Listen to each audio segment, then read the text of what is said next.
Kalau ada orang menyakitimu, jangan berduka. Kalau ada tetangga, sahabat, kawan baik meninggalkanmu, jangan berduka lara. Karena sesungguhnya di balik itu semua, fa inna ma'al usri yusra, inna ma'al usri yusra. Idza dhaqat 'alaika dunya faqul ya Allah. Kalau terasa sempit dunia, mengadulah kepada Allah. Idza sa'alta fas'alillah. Kalau minta-mintalah kepada Allah. Wa idza sta'anta fasta'in billah. Kalau minta tolonglah kepada Allah. الله ربي والإسلام ديني ومحمدا رسول الله ويقيني. الحمد لله والصلاة والسلام على رسول الله سيدنا ومولانا محمد ابن عبد الله وعلى آله وصحبه ومن تبعه ومن والاه. أشهد أن لا إله إلا الله وحده لا شريك له وأشهد أن سيدنا محمدا عبده ورسوله لا نبي بعده. اللهم صل على سيدنا محمد النبي الأمي وعلى آله وصحبه وبارك وسلم. قال الله تعالى في القرآن العظيم وهو أصدق القائلين: أعوذ بالله من الشيطان الرجيم. يا أيها الذين آمنوا اتقوا الله حق تقاته ولا تموتن إلا وأنتم مسلمون. وقال تعالى في آية أخرى: يا أيها الذين آمنوا اتقوا الله وقولوا قولا سديدا يصلح لكم أعمالكم ويغفر لكم ذنوبكم ومن يطع الله ورسوله فقد فاز فوزا عظيما. Ibadallah, usikum wa nafsi bitaqwallahi wa ta'atihi faqad fazal muttaqun. Hadirin jamaah Jumat yang dimuliakan Allah Subhanahu wa taala. Semua orang senang melihatnya karena dia bersih, karena dia rupawan, karena dia sopan dan santun. Karena ayahnya meninggal dan ibunya juga sudah lama meninggalkannya. Orang kasihan melihatnya. Maka karena kesenangan hati mereka, mereka sendiri yang memberikan gelar untuknya yang belum pernah mereka berikan kepada orang sebelum dia. Gelar itu bernama Al-Amin, orang yang layak menerima amanah. Amin diambil dari 3 huruf, alif, mim, nun. Dari kata alif, mim, nun muncullah kata amanah. Orang yang mampu menerima amanah disebut Al-Amin. Kita mengatakannya jujur. Lawan daripada amanah adalah khianah. Al-khain, pengkhianat. Dia tidak berkhianat. Dia adalah seorang yang mampu mengemban amanah dan terpercaya. Maka semua orang percaya kepada dia. Dari alif, mim, nun juga akar yang sama dengan iman. Akar kata yang sama dengan iman. Maka iman berarti percaya. Dia adalah orang yang dipercaya karena memang dia mampu mengemban amanah. Kapan kebencian itu datang? Kebencian itu datang ketika dia naik ke atas bukit Sofa dan dia berkata kepada semua penduduk Makkah, seandainya aku katakan di balik bukit Jabal Abi Qubais yang besar, gagah, perkasa, tinggi, menjulang ini ada pasukan musuh yang akan menyerang kita, apakah kalian percaya? Semua mereka berkata, shadaqnaka, kami percaya karena memang kami menggelar engkau orang yang dapat dipercaya. Seandainya aku katakan bahwa ada pasukan musuh yang akan meluluh lantakkan, menghantam, membunuh kita, apakah kalian percaya? Mereka menjawab, shadaqnaka, kami percaya. Seandainya aku katakan bahwa aku menerima wahyu dari Allah dan aku diperintahkan Allah untuk mengabarkan kepada kalian yang baik-baik akan masuk surga, yang jahat-jahat akan masuk neraka, percayakah kalian? Disitulah perlawanan datang. bukan dari orang lain, bukan dari musuh, bukan dari lawan. Perlawanan itu datang dari saudara kandung, dari ayah kandung yang masih ada hubungan darah. Tabban laka ya Muhammad alihadza jama'tana. Celakalah engkau Muhammad, apakah hanya untuk ini saja kau kumpulkan kami hari ini? Allah membelanya. Langsung Allah membelanya. Dia tidak membela dirinya, tapi Allah mengatakan tabbat yada abi lahabi wa tabba ma aghna anhu maluhu. Hartanya tak ada berguna. Wa ma kasab, hasil usahanya tak mendatangkan manfaat. Wa imra'atuhu hammalatal hatab, istrinya menjadi pembawa kayu bakar, simbol dari adu domba, kata-kata yang membuat menyakitkan hati yang dibawa oleh Ummu Jamil istri Abu Lahab untuk menyiksa, menjelekkan, membuli, menebarkan berita untuk membunuh karakter Sayyidina wa Maulana Muhammad sallallahu alaihi wasallam. Ini bukti kalau hari ini ada anak muda yang rupawan, yang dermawan, yang disenangi lingkungannya, tidak ada orang yang tersinggung, biasa, karena Nabi Muhammad SAW juga pernah mengalami hal itu. Tapi begitu kau katakan, aku tadi malam bermimpi bahwa aku mesti hijrah, meninggalkan komunitas peminum khamar, meninggalkan geng kita yang selama ini bicara tentang yang haram, maka disitulah mereka akan berkata, apakah hanya untuk ini saja kita berteman selama ini? Mana persahabatan kita? Apa yang dialami pemuda-pemuda hijrah hari ini dialami oleh Rasulullah sallallahu alaihi wasallam 14 abad yang silam. Ketika kau berhasil bisnis, orang senang. Ketika kau berhasil membina rumah tangga, tidak ada orang yang tersakiti. Ketika anakmu lucu-lucu dan kau berada di tengah mereka, tidak terusik kepentingan mereka, tidak terganggu ekonomi mereka, engkau adalah sahabat, engkau adalah teman setia. Tetapi ketika kau tidak ikut kemauan manusia, disitulah engkau sedang melantik dirimu sendiri menjadi musuh. Maka Allah kuatkan hatimu. Wa in tuti' aktsara man fil ardi, kalau kau ikut kebanyakan orang di atas muka bumi, yudilluka an sabilillah, mereka hanya akan menyesatkan engkau dari jalan Allah subhanahu wa ta'ala. Tapi api itu tidak pernah padam. Kalau dia padam, maka berakhirlah dakwah Islam. Dia terus bergelora, dia terus menyala, dia terus membakar kemunafikan, membakar kemusyrikan, sampai akhirnya embargo pun tiba. Jangan ada yang mau bergabung dengan kelompok Muhammad sallallahu alaihi wasallam. Jangan ada yang mau berkirim makanan, jangan ada yang mau berdagang, jangan ada yang mau menjalin transaksi. Mereka ingin membunuh secara perlahan-lahan. Jangan beli produknya, jangan duduk bersamanya, jangan berteman dengan dia. Kenapa kamu mau berfoto dengan dia? Kenapa kamu mau bergambar dengan dia? Kenapa kamu masih mau mendengar ceramah dia? Adakah orang yang mengalami hal itu hari ini? Adakah ketakutan-ketakutan dari hamba Allah yang mengatakan Allahu Akbar, Allah Maha Besar, tapi takut ditinggalkan kawan, cemas ditinggalkan sahabat? Maka itu pernah terjadi pada kelompok Sayyidina wa Maulana Muhammad sallallahu alaihi wasallam. Kalau pembunuhan karakter tidak berhasil, maka ada yang lebih dahsyat daripada itu. Mereka tawarkan dunia beserta isinya. Wallahi, demi Allah wahai paman, demi Allah wahai Abu Talib, law wada'u syamsa fi yamini wal qamara fi yasari, andai mereka letakkan matahari di tangan kananku, bulan di tangan kiriku, ala an atruka hadzal amr, supaya aku tinggalkan dakwah ini, aku tidak akan meninggalkannya. Bujuk rayu mulai tiba.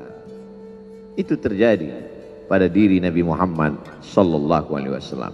Kalau kau tidak mempan dimusuhi, kalau kau tidak mempan dirangkul, kau akan dipukul. Kalau kau tidak mempan dipukul, kau akan dirangkul. Berbagai macam cara, dari mulai yang paling keras sampai yang paling lembut.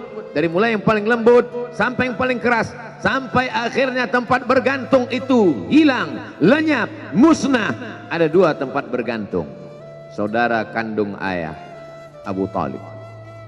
Mereka tidak mengusiknya karena dia keponakan Abu Talib. Abu Talib anak Abdul Muttalib, Abdul Muttalib anak Hashim, Hashim anak Abdi Manaf, Abdi Manaf anak Qusay, Qusaylah pendiri Darun Nadwah. Mereka keturunan darah mulia dari Adnan. Adnan menerima tetesan darah dari Ismail. Ismail anak kandung Ibrahim alaihissalam. Jangan ganggu dia karena dia keponakan Abu Talib. Masih ada backing, tapi Allah ingin agar hati itu tidak bergantung kepada manusia. Dia buat Abu Talib meninggal dunia, masih ada lagi tempat bergantung. Dia yang dulu ketika kedinginan datang, dia yang menyelimuti. Yang dulu ketika ketakutan datang, dia yang menenangkan. Dia datang menemui Waraqah ibnu Naufal.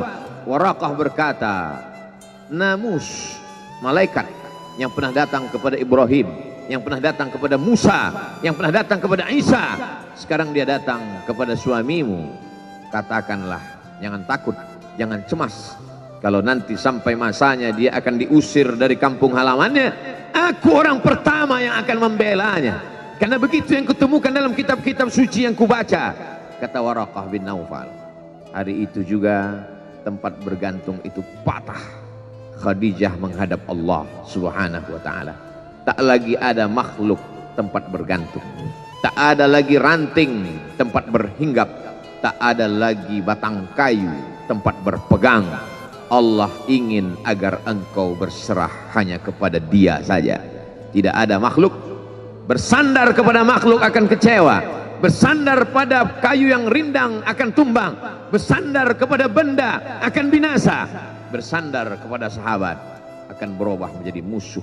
Bersandarlah kepada Dia, Hayyun Maha Hidup, la yamut, Dia tak pernah mati. Bersandarlah kepada Dia, Al-Aziz yang Maha Perkasa, Al-Jabbar yang Maha Berkuasa. Itu yang diinginkan Allah dari sosok Sayyidina wa Maulana Muhammad sallallahu alaihi wasallam. Dia pergi, sengaja dia pergi berjalan kaki, karena kalau dia pergi menunggang unta, mereka sudah mengintai, dia pasti lari, dia akan pergi ke tempat yang jauh. Sengaja dia pergi berjalan kaki. Lalu kemudian dia pun sampai ke suatu tempat. Dia berharap mereka adalah orang-orang yang lembut akan yang menerimanya, tapi dia tidak diterima dengan tala'al badru alaina. Dia tidak diterima sebagai ahlan wasahlan. Ahlan, keluarga, kau datang kami sambut sebagai keluarga. Sahlan, mudah, kau datang urusanmu mudah. Ahlan wasahlan. Tapi dia tidak dianggap sebagai keluarga, dia tidak dianggap sebagai sahlan, dia dianggap sebagai musuh. Dia dilempar dengan batu, dia dilempar dengan kayu, dia dilempar dengan tulang onta. Apa yang dia lakukan? Dia bersembunyi di balik bukit. Dia angkat kedua tangannya. Ilaika ashku dha'fa quwwati. Kepada engkau saja aku mengadukan kelemahanku. Wa qillata hilati, ketidakberdayaanku. Wa hawani bainan nas, aku hina di tengah mereka. Kalau dulu aku ada tempat bergantung, ada tempat bersandar, ada tempat mengadu, hari ini hanya engkau saja ya Allah.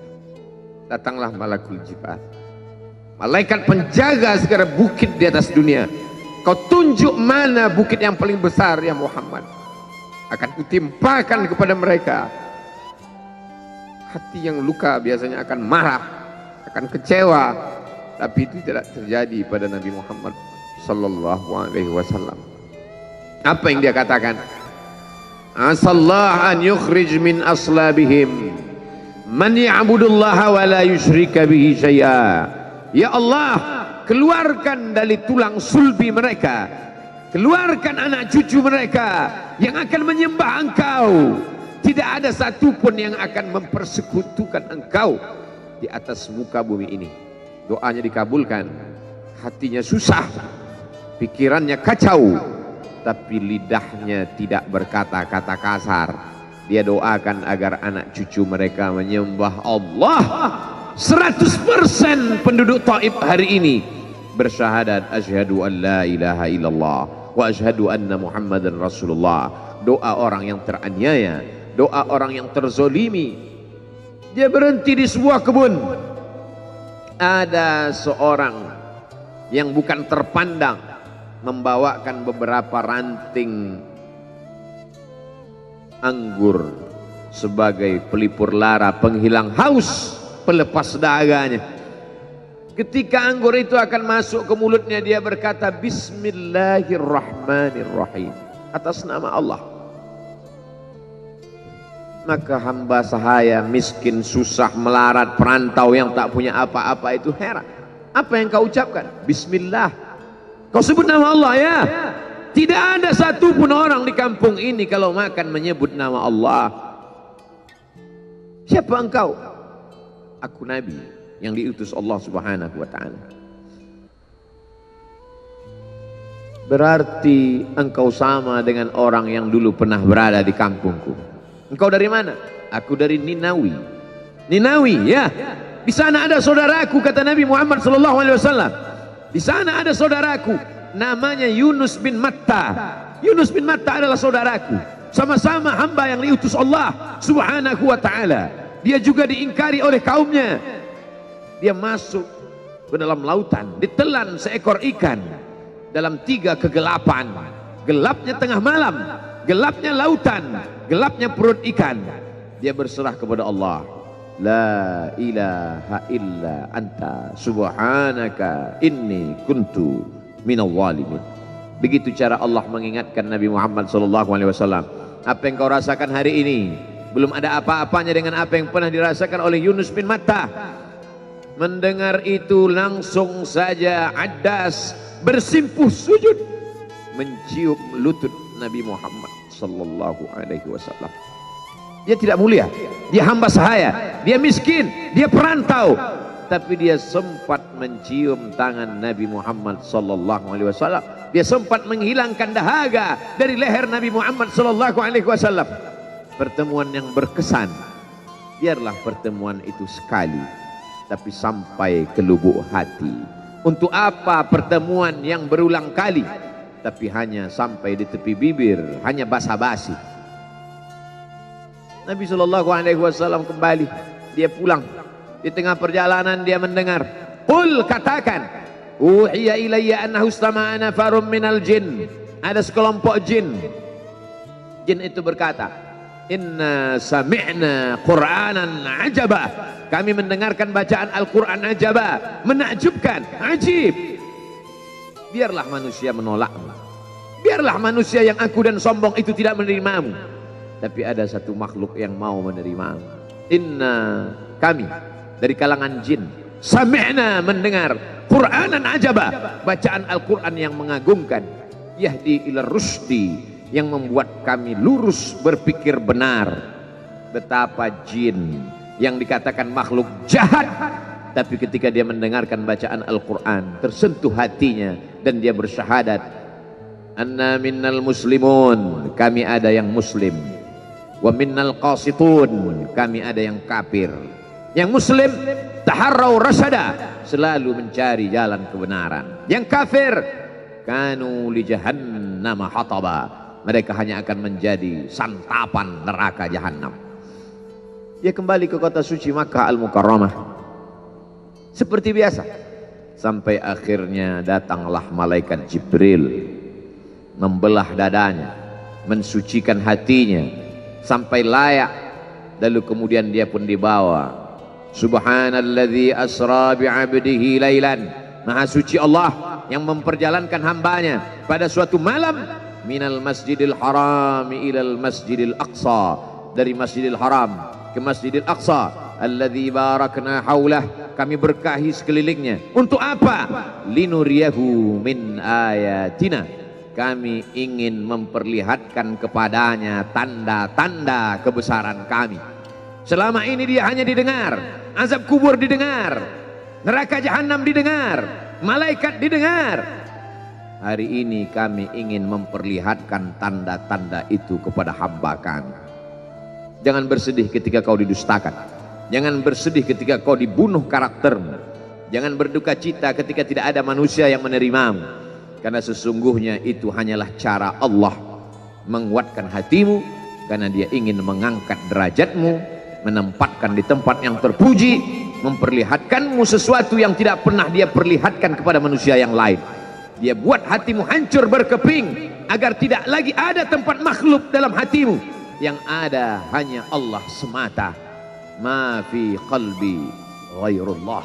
Pada saat itu mentalmu sudah kuat, layaklah engkau berada di tempat yang terpuji. Kalau ada orang menyakitimu, jangan berduka. Kalau ada tetangga, sahabat, kawan baik meninggalkanmu, jangan berduka lara, karena sesungguhnya di balik itu semua, fa inna ma'al usri yusra, inna ma'al usri yusra. Idza daqat 'alaika dunya faqul ya Allah. Kalau terasa sempit dunia, mengadulah kepada Allah. Idza sa'alta fas'alillah, kalau minta-mintalah kepada Allah. Wa idza sta'anta fasta'in billah, kalau minta tolong, minta tolonglah kepada Allah. Iyyaka na'budu wa iyyaka nasta'in. Kepada Engkau kami menyembah, kepada Engkau kami beribadah, kepada Engkau kami bersimpuh sujud, kepada Engkau juga kami meminta pertolongan. Barakallahu li wa lakum fil Qur'anil azim wa nafa'ani wa iyyakum bima fihi minal ayati wadh-dhikril hakim wa taqabbala minni wa minkum tilawatahu innahu huwal ghafurur rahim.